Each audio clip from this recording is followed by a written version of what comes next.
എന്ന് നമുക്ക് എല്ലാവർക്കും അറിയാം. അതുപോലെ ഈ സ്ഥാപനവും ആത്മബന്ധങ്ങൾക്ക് വളരെയധികം പ്രാധാന്യം നൽകുന്ന ഒരിടം തന്നെയാണ്. അതിനാൽ തന്നെ ഈ ക്യാമ്പസും പരിസരവുമാണ് ഞങ്ങളിൽ പലരുടെയും ലോകം. ഇന്നത്തെ ദിവസത്തെ പാട്ടും ആട്ടവും മറ്റ് വിനോദ പരിപാടികളും ഒക്കെയായി അവിസ്മരണീയമായ ദിവസമാക്കി മാറ്റാനാണ് നമ്മൾ തീരുമാനിച്ചിരിക്കുന്നത്. അതിനായി ഈ പരിപാടിക്ക് അനുയോജ്യയായ ആളെ തന്നെ നമുക്ക് വിശിഷ്ടാതിഥിയായി ലഭിക്കുകയും ചെയ്തു. Chembai memorial government music college associate professor doctor Sindhu V ആണ് നമ്മുടെ മുഖ്യാതിഥി. തിരക്കുകൾക്കിടയിലും ക്ഷണം സ്വീകരിച്ച് നമ്മുടെ സന്തോഷത്തിൽ പങ്കുചേരാനെത്തിയ ഡോക്ടർ സിന്ധു മാമിനെ ഈ പരിപാടിയിലേക്ക് സ്നേഹത്തോടെ സ്വാഗതം ചെയ്യുന്നു. ഇവിടെ കൂടിയ ഓരോരുത്തരും മനസ്സുകൊണ്ടും ശരീരം കൊണ്ടും ഈ പരിപാടിക്കൊപ്പം ഉണ്ടാവണം.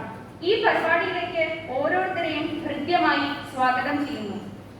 എന്നും സർവേശ്വരന്റെ നാമത്തിൽ തുടങ്ങണം. അതിനാൽ ഈശ്വര പ്രാർത്ഥനയോടെ പരിപാടി ആരംഭിക്കാം. പ്രാർത്ഥനയ്ക്കായി ലീന ടീച്ചറെ ക്ഷണിച്ചുകൊള്ളുന്നു. Teacher please.